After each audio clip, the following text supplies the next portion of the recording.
यह अवधारणा सभी मनुष्यों, सभी धर्मों में देखने को मिलती है। सभी धर्म अपने अपने मतानुसार स्वर्ग और नरक की परिभाषा करते हैं। बाइबल में ईश्वर के राज को स्वर्ग कहा गया है, जहां हीरे माणिक रत्नों की दीवारों से निर्मित भवन, सोने की सड़कें, ऐशो आराम के सभी साधन विद्यमान हैं। स्वर्ग में परमेश्वर का सिंहासन है, जिसे 4 फरिश्ते उठाए हैं। इस प्रकार अपने तरीके से बाइबल में स्वर्ग की परिभाषा भिन्न भिन्न प्रकार से की गई है। इसी प्रकार कुरान में स्वर्ग को बहिश्त कहा है, जहां शहद की नदियां बहती हैं, सदा युवा रहने वाले लड़के लड़कियां तथा सभी आमोद प्रमोद के साधन हैं। उनके लिए स्वर्ग किसी स्थान विशेष के ऊपर है। स्वर्ग की स्त्रियों को हर और अप्सरा कहा जाता है। स्वर्ग द्वार स्वर्ग के दरवाजे को कहते हैं। कुछ ऐसी ही कल्पना पुराणों में भी की गई है, जहां कामधेन गाय और कल्पवृक्ष सभी कामनाओं को पूर्ण करते हैं और सभी प्रकार के सुख उपलब्ध हैं। इस स्थान को वे एक स्वर्गलोक और स्थान विशेष की ओर संकेत करते हैं। इन सभी मतावलंबियों की धर्म पुस्तकों में स्वर्ग पृथ्वी से दूर कहीं आसमान में स्थान विशेष का नाम है, जहां पुण्यात्मा जाकर स्वर्ग भोगती है। इसके अतिरिक्त पाप कर्म करने वालों को नरक की अग्नि में जलना पड़ता है। नरक में भी कहीं अंधकार पूर्ण, निम्न और सुविधा रहित स्थान की कल्पना की गई है और पाप कर्म करने वाले व्यक्ति को नाना प्रकार के कष्ट दिए जाते हैं। वह व्यक्ति वहां पर अनेक कष्ट भोगता है। इस प्रकार बौद्ध धर्म के मानने वाले इस शरीर के अंदर स्वर्ग का वास मानते हैं, परंतु वेद आदि शास्त्रों में स्वर्ग का वर्णन अन्य प्रकार से किया है, जिसके अनुसार स्वर्ग व नरक किसी दूसरा आकाश, पाताल या स्थान विशेष का नाम न होकर इसी पृथ्वी पर विराजमान है और इसी जीवन में प्राप्त किया जा सकता है। वेद एक अवस्था विशेष को स्वर्ग और नरक मानता है। ये कोई देश विशेष या स्थान विशेष नहीं है।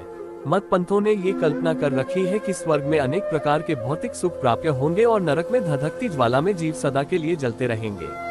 अब तो सूझबूझ वाले ईसाई, मुसलमान व पौराणिक हिंदू भी इस प्रकार के अंधविश्वासों से मुक्त हो रहे हैं। मौलाना नियाज फतेहपुरी उर्दू के एक जाने माने लेखक, कवि व पत्रकार थे। आपका नाम उर्दू साहित्य के इतिहास में सदा अमर रहेगा। आपने एक बार बहिश्त की वास्तविकता शीर्षक से एक लंबा लेख लिखा था। इसमें स्वर्ग नरक की इस्लामी मान्यता पर तीखे व्यंग्य कसे। इस मान्यता का माननीय मौलाना ने सर सैयद अहमद खान से भी कहीं कड़ा खंडन किया।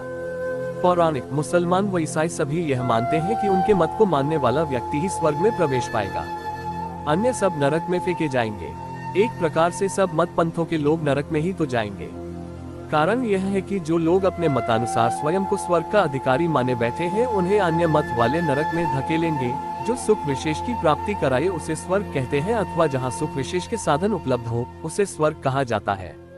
स्वामी दयानंद जी ने स्वमंतव्य में स्वर्ग का लक्षण बताते हुए कहा है, स्वर्ग नाम विशेष भोग और उसकी सामग्री की प्राप्ति का है, तथा नरक इसके विपरीत दुख विशेष भोग और उसकी सामग्री का प्राप्त होना है।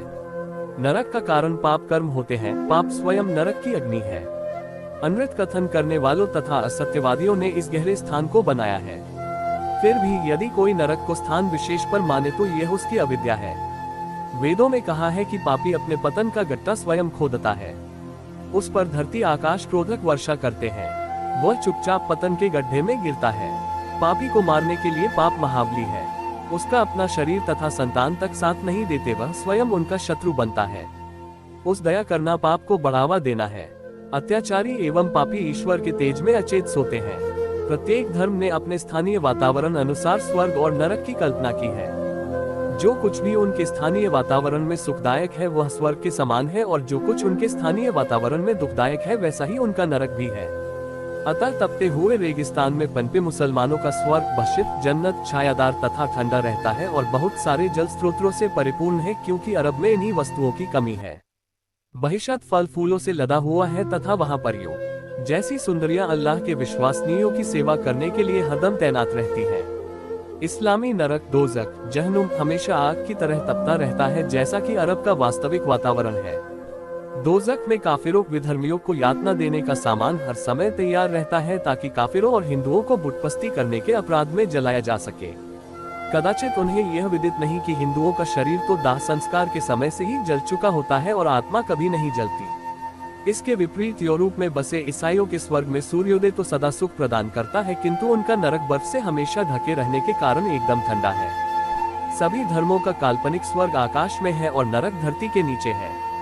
स्वर्ग का प्रशासन देवताओं, हूरों, परियों अथवा अप्सराओं के अधीन है और वह श्रृंगार, गायन तथा नृत्य के माध्यम से स्वर्गवासियों का मनोरंजन करने में पारंगत है। नरक क्रूर प्रशासकों के अधीन है जो देखने में क्रूर, भद्दे और बेडौल शरीर वाले हैं। स्वर्ग में जाने के लिए ईश्वर के पुत्र या प्रतिनिधि की सिफारिश होनी जरूरी है। हिंदू धर्मानुसार स्वर्ग में केवल पुण्यकर्मी ही अपने पुरुषार्थ से ही रहवास पाते हैं तथा पाप करने वाले नरक में यमराज के अधीन रहकर यातना पाते हैं। अन्य धर्मों और हिंदू धर्म के स्वर्ग नरक की परिकल्पना में मुख्य अंतर यह है कि अन्य धर्म पुनर्जन्म में विश्वास नहीं रखते। इस कारण से अन्य धर्मियों के पास वर्तमान जन्म के पश्चात पुण्य कर्म करने का कोई विकल्प ही नहीं बचता है। केवल हिंदू ही अगले जन्म में पुण्य कर्म करके प्रायश्चित कर सकते हैं और नारकीय जीवन से मुक्ति पाकर स्वर्ग में प्रवेश कर सकते हैं।